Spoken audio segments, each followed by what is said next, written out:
네, 우리가 지난 주일 밤에 축복된 삶의 비결이란 그런 말씀을 함께 우리가 공부를 하다가 다 못했습니다. 하나님께서는 우리 모두가 다 정말 영혼이 잘되고 범사가 잘되고 강건하고 축복된 삶을 살기를 주님은 원하십니다. 우리가 믿는 하나님은 어떤 하나님이라고 했어요? 복의 근원이 되신 하나님이십니다. 하나님이 우리를 지으시고 첫 번째 하신 일이 뭐냐면 우리에게 복을 주신 그런 일이었어요. 그래서 하나님은 죄인된 우리 모두가 첫째는 우리가 구원을 받고 그 다음에 또 하나님께서는 우리가 그런 하나님 앞에 나와서 복을 받아서 행복하고 축복된 삶을 살기를 원하십니다. 예수 그리스도를 믿는 사람들이 왜 복을 받아야 되나 지난번에 그런 말씀 드렸죠. 첫째는 우리가 축복을 받아야 그것이 뭐예요? 하나님께 영광이 됩니다. 그렇죠? 예수를 믿는 사람들이 복의 근원 되신 하나님을 믿는다고 하면서 축복된 삶을 살지 못하면 하나님께 영광이 되지 못해요. 그래서 우리는 반드시 예수 믿고 구원받고 구원받은 다음에 성령 받고 성령 받는 다음에는 반드시 축복을 받아야 합니다. 그리고 우리가 하나님께 복을 받아야 행복하고 축복된 삶을 살 수 있고 또 전도도 할 수 있고 주의 일에 헌신하고 봉사할 수가 있는 거예요. 근데 우리가 축복을 받지 못하면 마음만 있지 실제로 하나님 앞에 그런 헌신할 수 있는 이런 게 이제 부족하게 되죠. 지난번에 우리가 그래서 하나님 앞에 축복받는 이 비결에 대해서 쭉 말씀을 드렸어요. 예수 그리스도를 구주와 주님으로 영접해야 된다. 그래야 우리가 아브라함의 자손이 되고 하나님의 축복을 받을 수 있는 그런 자격을 갖게 되는 거예요. 그리고 하나님을 경외하고 사랑하고 그분의 계명을 지키고 축복을 사모하고 구해야 된다 했어요. 야곱처럼. 그리고 축복을 받을 수 있는 무엇을요? 그릇을 준비해야 합니다. 또 온전한 11조를 드리고 감사의 생활을 할 때 하나님께 축복을 받는다 이런 말씀을 드리고 이제 거기까지 했어요. 오늘 7번 하나님 앞에 축복된 삶의 비결에서 7번째 하나님을 기쁘시게 해야 합니다. 네, 우리가 여기 보면은 지금 하나님을 기쁘시게 하는 것에 대해 예배, 순종, 헌신, 봉사, 영혼 구원 나와 있는데 여러분 한번 제가 물어보겠습니다.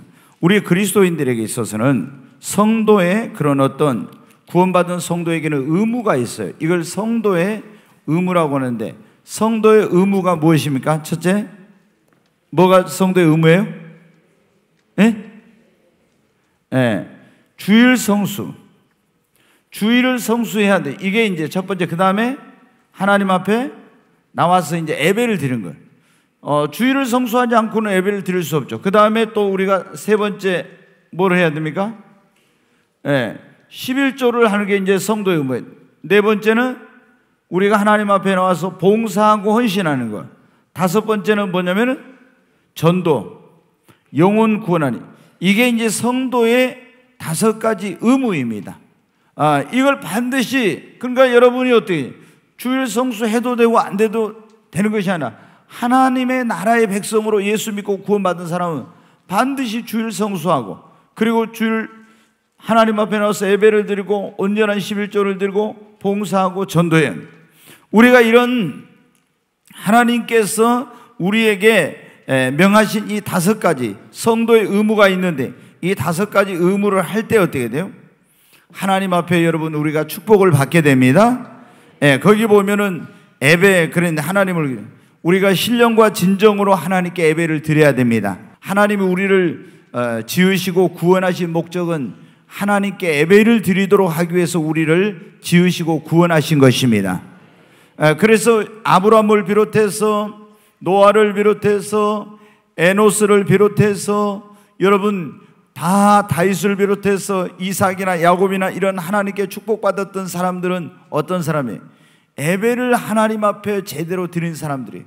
여러분 예배의 성공자가 신앙생활의 성공자가 되고 예배의 성공자가 인생의 성공자가 되는 거예요. 예배에 실패하면 신앙생활에도 실패해요. 그래서 여러분은 어때요? 여러분이 예배를 위해서 기도하고 준비하셔서 하나님 앞에 연락되는 그런 예배를 드리시기를 바랍니다.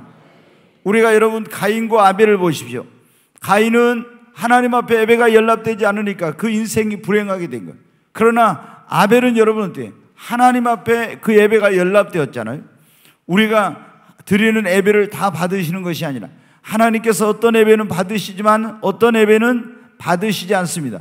우리는 아벨의 그 연락되었던 제사처럼 하나님 앞에 연락되는 예배를 드려야 됩니다. 그러면 하나님께서 어떻게 합니까? 복을 주세요. 내 이름을 기념하는 곳에 내가 강림하여 복을 주리라. 하나님께서 그렇게 약속하셨어요. 그래서 여러분이 온전히 하나님 앞에 신령과 진정으로 무엇보다 먼저 예배를 드리시기를 바랍니다. 예배에 소홀히 한 사람이 믿음이 성장하고 하나님께 축복받는 그런 사람을 전혀 볼 수가 없어요. 반드시 여러분 어때요? 성도라고 하면, 구원받은 사람이라고 하면 먼저 하나님 앞에 나와서 정말로 하나님께서 기뻐하는 그런 예배를 드려야 돼요. 여러분, 우리 믿음의 그런 우리나라에 이 기독교가 들어오고 믿음의 선진들이 여러분 어떠했습니까? 얼마나 하나님 앞에 그런 하나님을 경외하는 그런 마음을 가지고 나와서 정성스럽게 그렇게 예배를 준비하고 드렸는지 몰라요. 그렇지 않습니까? 예배 드리러 갈 때 입는 옷이 따로 있었습니다. 반드시 그렇게 추운 날씨 속에서도 예전에 지금같이 따뜻한 물이 난방이 돼가지고 나오는 게 아니었죠. 그런데도 우리 어머니들이 그 찬물로 다 목욕 제기하고 깨끗한 옷을 다 다려서 준비해 놓고 그래가지고 주일날 나와서 예배를 드리고, 그리고 엄청난 그런 어려움이 있음에도 불구하고 목숨 걸고 주일 성수를 하면서 그렇게 여러분 하나님을 섬겼기 때문에 하나님이 이 땅에 복을 주신 것입니다. 그래서 지금은 보면 너무나 그리스도인들이 어떻게 돼? 하나님에 대한 경외함도 없고 예배에 대한 그런 어떤 정말 소중함을 모르고 이렇게 지금 신앙생활하고 있습니다. 우리 여러분은 다시 이런 신앙의 아름다운 그런 유산을 물려받은 우리가 그러한 것들을 우리 후손에게도 후대에게도 아름다운 유산을 또 계속 계승시키고 물려줘야 되는데 얼마나 지금 여러분 잘못되어 가고 있습니다. 우리 꿈의 교회 성도들이 다시 한번 여러분 하나님 앞에 예배드리는 이런 모든 것들을 회복해야 합니다. 예배드리러 올 때 적당히 그냥 오면 안 되고 가장 좋은 옷을 다 입고 왔잖아요. 그리고 뭐 어디 예식장 갈 때 어디 누구 귀한 사람 만나러 갈 때는 다 좋은 옷 입고 화장도 하고 멋있게 하고 가는데 하나님께 드리러 올 때는 너무나 여러분 어때요? 그런 것이 부족합니다. 우리가 하나님 앞에 나올 때 최선의 모습으로 나와서 하나님 앞에 예배를 드려야 하겠습니다. 두 번째로 여기 하나님을 기쁘시게 하는 게 뭐냐면 순종이라고 했죠. 하나님은 순종이 뭐보다 낫다고요? 제사보다 낫고 듣는 것이 수양의 기름보다 낫다 그랬어요. 너희 하나님 여호와께서 너희에게 원하시는 게 뭐냐? 인자를 사랑하고 하나님의 말씀을 순종하는 것을 하나님이 최고로 원하신다고 했잖아요. 그래서 여러분 어때요? 우리가 하나님 앞에 정말 하나님을 기쁘시게 하는 삶을, 하나님의 말씀을 순종하지 않고는 하나님을 기쁘시게 할 수 없어요. 아브라함이 네 본토 친척 아비 집을 떠나 내가 너에게 지시하는 곳으로 가라. 순종했어요. 그런데 여러분 사울 왕은 어떠했습니까? 하나님의 말씀 불순종하고 가서 아말렉 족속을 다 멸하라고 하니까 하나님께 예배드린다고 소와 양과 이런 좋은 것들을 살려가지고 왔습니다. 그때 여러분 하나님께 사무엘 선지자를 통해서 하신 말씀이 순종이 제사보다 낫고 듣는 것이 수양의 기름보다 낫다고. 하나님께서 진정으로 원하는 것은 하나님 앞에 순종하는 삶입니다. 그리고 우리가 하나님께 이 하나님을 기쁘시게 하고 축복된 삶을 위해서는 주님 앞에 헌신하고 봉사해야 합니다. 제가 이렇게 보면요, 요즘은 너무나 성도들이 이 많은 분들이 신앙생활을 편하게만 하려고 해요. 그러면 안 됩니다. 그러면 우리가 믿음이 성장하지도 않고 하나님 앞에 나와서 여러분 시간을 드리고 물질을 드리고 몸을 드리고 나의 재능을 들여서 하나님을 기쁘시게 하고 하나님을 섬겨야 하나님께서 그것을 기뻐하시고 하나님께 축복을 받는 것이지, 많은 사람들이 어떻게 돼요? 그냥 이 신앙생활하는 걸 너무 형식적으로 하고 또 어떤 교회를 다니면서도 힘들지 않게 그런 신앙생활을 해요. 그래서 오늘 오전에 제가 말씀드렸지만 개척교회는 사람들이 절대 안 가려고 해요. 예전에 몇십 년 전에는 우리 믿음이 성장하기 위해서 어때요? 큰 교회보다도 작은 교회 개척교회를 가야 되겠다, 이렇게 해가지고 가서 거기서 헌신하고 봉사하면서 믿음이 성장하고 하나님께 축복을 받았잖아요. 근데 지금은 사람들이 어때요? 어떻게 했는지 적은 교회를 안 가고 큰 교회, 교회도 어떻게 보면 이게 이제 큰 교회는 더 모이게 되고 작은 교회는 더 안 되는 그런 이런 현상들이 지금 벌어지고 있어요. 근데 여러분 어떻게 돼요? 또 이 교회 가서 등록도 안 한다든가 또 익명성. 그래 서울의 어떤 교회는 재적이 2만 명인데 출석이 4만 명이에요. 왜 그런 현상?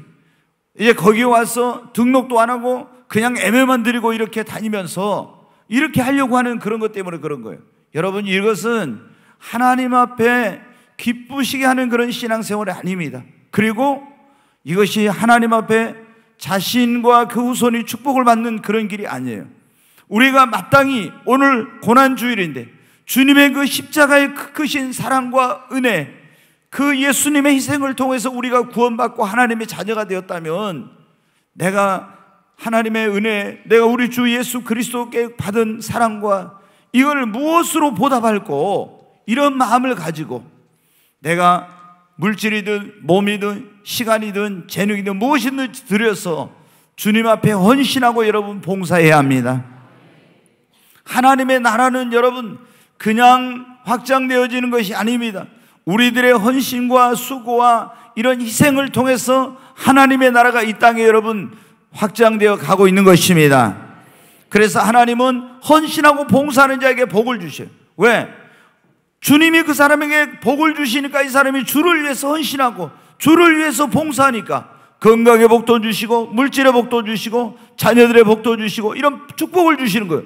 그런데 아무리 하나님이 축복해 주셔도 이 사람이 주님께 그 받은 축복을, 그 하나님 주신 것을 허비하는 이런 사람처럼 그걸 다른 데다 자기 자신의 유익과 그런 기쁨과 이런 것만을 위해서 하면은 하나님께서 주신 것을 가져가시는 거예요. 여러분, 우리가 예수를 믿는 사람들은 무엇입니까? 하나님 앞에 청직입니다. 내 생명도 내 것이가 아니고 내 몸도 내 것이 아니고 내게 있는 재물 그리고 내 자녀들, 나의 모든 것이 여러분은 내 것이 아니에요. 우리는 하나님의 것을 하나님께로부터 관리하도록 위임받은 청지기들이에요. 그래서 우리가 하나님 앞에 나중에 가서 지혜로운 그런 칭찬받는 청지기가 되도록 주인 대신 주님의 뜻대로 우리가 그것을 잘 관리하고 주인의 뜻대로 여러분 사용해야 합니다. 불의한 청지기를 여러분 비유를 보세요. 주인이 맡겨놨는데 이 청지기가 그걸 허비한다는 소식을 들으니까 그 청지기직을 박탈을 했잖아요. 여러분, 그래서 우리가 하나님 앞에 헌신하고 봉사하고 충성하면 주님이 자신의 이름과 영광을 위해서 더 하나님께서 은혜 위에 은혜, 축복에 축복을 더하여 주시는 것입니다. 그리고 하나님이 가장 기뻐하시는 일, 가장 기뻐하시는 일이 뭐라고요? 영혼 구원입니다. 아멘. 여러분, 하나님이 기뻐하시는 일, 순종하는 걸 기뻐해요. 예배드린 걸 기뻐하고 헌신하고 기뻐하고 봉사하는 걸 기뻐해요. 근데 가장 하나님이 기뻐하시는 일은 뭐냐면은 영혼 구원하는 일입니다. 아멘. 자, 우리가 지난번에 제가 그런 말씀을 드렸어요. 하나님이 교회를 세우신 가장 중요한 목적, 교회를 세운 여러 가지 목적이 있어요. 근데 가장 중요한 목적은 뭐냐? 바로 이 교회를 통해서, 구원의 방주인 교회를 통해서 영혼을 구원하게 한 거예요. 여러분, 성경을 기록한, 오늘 이제 성경에 대해서 할 건데, 성경을 기록한 목적이 여러 가지가 있어요. 근데 성경을 기록한 가장 중요한 목적은 뭡니까? 하나님의 아들 예수께서 그리스도이심을 믿어 그 사람들이 구원을 얻도록 하는데 이 성경을 기록한 가장 중요한 목적이 있습니다. 여러분, 우리가 예수님이 이 세상에 오신 목적, 하늘의 영광을 버리고 예수님이 이 세상에 오신 목적 여러 가지가 있어요. 근데 그 중에서도 가장 중요한 목적이 뭡니까? 영혼을 구원하기 위한 것입니다. 우리가 가장 인간에게 있어서 가장 가치 있는 일, 가장 소중한 일이 뭡니까? 천하보다 귀한 영혼을 구원하는 것입니다. 성경에 보면 하나님이 가장 기뻐하시는 일, 기뻐하시는 일 중에 가장 기뻐, 의인 99명이 하나님 기쁘게 한 것보다 죄인 하나가 구원받아 회개하고 예수 믿는 걸 하나님 더 기뻐하신다겠죠. 그러니까 우리가 이 전도라는 것이 얼마나 소중한 것인지를 알아야 돼요. 얼마나 하나님이 원하시는 것인지. 그런데 여러분이 예배드리고 하나님 앞에 봉사 헌신한 거 하나님 다 기뻐하세요. 그러나 하나님이 최고로 기뻐하는 것은 영혼 구원하는 일입니다. 그러면 이거를 알면 사람들은 어떻게 돼요? 내가 예수 그리스도를 믿고 구원받은 사람들은 하나님을 기쁘시게 하는 삶을 살아야 되잖아요. 그러기 때문에 내가 가서 저 천하보다 귀한 죽어가는 영혼을 구원하기 위해서 복음을 전하고 그 사람을 주님 앞으로 인도하려고 하는 거예요.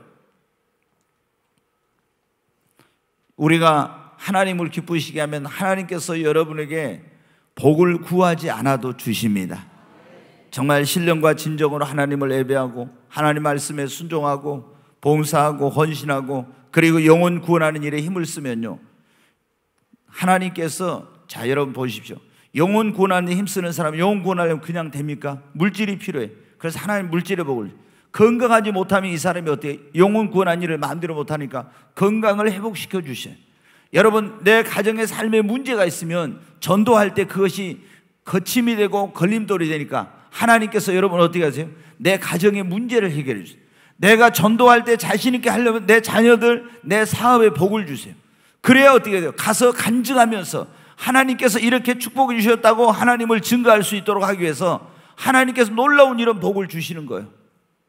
여러분, 우리가 하나님을 기쁘시게 하는 그런 삶을 살면 하나님께서 우리에게 복을 주십니다. 오늘 제가 이걸 너무 길게 하지 않고 빨리 성경으로 들어가겠습니다. 자, 그 밑에 한번 보겠습니다. 하나님은 우리에게 복을 주시기 전에 대부분 어떻게 하시는가? 고난을 통해서 하나님은 우리를 어디 앞으로 나오게 해요?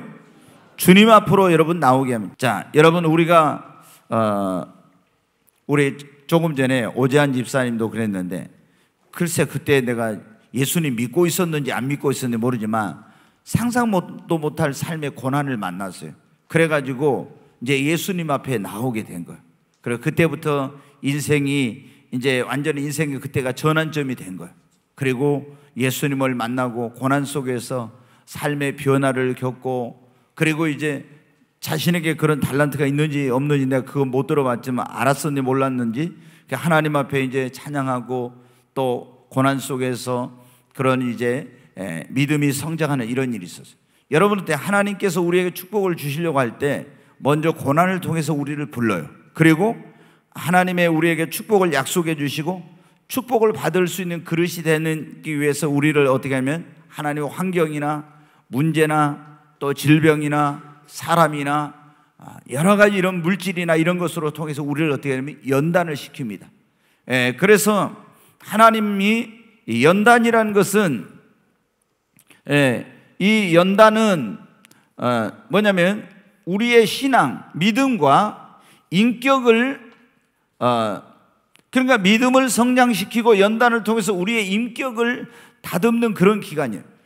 우리가 이 연단을 통해서 뭐냐면 하나님의 축복을 받기에 합당한 그릇을 여러분 만드는 것입니다.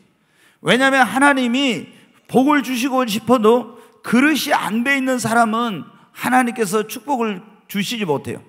그러니까 지난번에 제가 그런 말씀을 드려요. 믿음은 축복을 담는 뭐라고요? 그릇이라 했죠. 그러니까 믿음의 그릇이 적으면은 하나님 앞에 큰 복을 못 받아요. 우리 성도들이 어떻게 돼요? 많은 사람들이 이 믿음이 축복을 담는 그릇이라는 걸 모르고 자신의 신앙을, 믿음을 희생시키면서까지 돈 벌려고 해요. 이건 어리석은 거예요. 하나님은 복을 주실 때 각 사람의 믿음의 분량대로, 그 그릇의 분량대로 주시는 거예요. 그래서 우리가 하나님 앞에 먼저 축복을 받을 수 있는 그릇이 되어야 된다. 하나님은 사람이나 환경이나 물질이나 질병, 여러 가지 이런 일을 통해서 우리를 연단하면서 우리의 믿음, 신앙을 성장시키고 우리 인격을 다듬어서 하나님 앞에 축복을 받게 합당한 그릇을 만듭니다. 그래서 연단이 오면은 주님이 이것을 통해서 나를 깨뜨리고 더 합당하게 하나님께서 빚으시고 더 주님 앞에 내 믿음을 성장시키려고 하는구나 하고 우리가 원망 불평하지 말아야 합니다.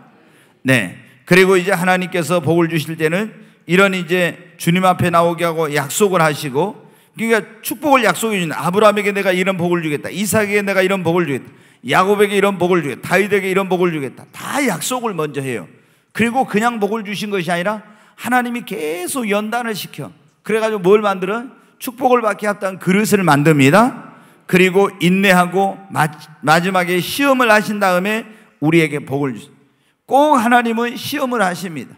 아브라함도 그랬죠. 진짜 큰 복을 주시기 전에 하나님이 사랑한 아들 독자 이삭을 모리아산에 가서 뭐로 드리라고요? 번제로 드리라고 했잖아요. 아브라함을 시험코자 그랬죠. 그것이 뭐냐면 아브라함의 믿음을 시험해보면 하나님을 정말로 얼마나 사랑하는지, 하나님 말씀대로 순종하는지 이것을 시험해보는 거예요. 그리고 시험에 합격하니까 하나님께서 큰 복을 거기서 모리아산에서 하나님이 주신 것입니다. 여러분, 그래서 우리가 시험이 반드시 하나님께서 축복을 주시기에는 꼭 시험이 있어요. 다니엘을 보면 그걸 여러분 명백하게 알 수가 있어요. 다니엘이 그 어떤 축복이 올 때마다 반드시 그 시험이 있고, 또 이기고 나서 더 큰 축복이 오면 또 시험이 오고, 계속 이런 과정이 다니엘서에 보면 나와 있어요. 이게 여러분 어때요? 옛날에만 그런 게 아니고 우리들에게도 하나님께서 마찬가지예요. 근데 많은 사람들이 그냥 다니엘에게 있어서 그런 시험이나 연단의 과정 그런 것들은 다 생략하고 다니엘처럼 하나님 앞에 축복을 받기만을 원하지요. 요셉에게도 하나님 축복 주실 때 어때요? 그런 연단과 시험의 과정이 있었잖아요. 그걸 이겨야만이 하나님 앞에 축복을 받는 거예요. 그리고 이 시험을 통과해야 됩니다. 여러분, 우리 하나님께서 우리에게 예수 그리스도를 통해서, 예수 그리스도를 믿는 자들은 우리가 믿음으로 말미암아 아브라함의 자손이 되었다겠죠. 그래서 아브라함과 더불어서 우리가 복을 받는다고 갈라디아서에 말씀했는데, 우리 모든 성도님들이 정말 이 아브라함의 복을 받아서 그 복으로 하나님께 영광을 돌리고, 또 하나님을 위해서 헌신하고, 그리고 또 그 간증을 가지고 주의 복음을 전하고 여러분이 축복된 삶을 살게 되시기를 바랍니다.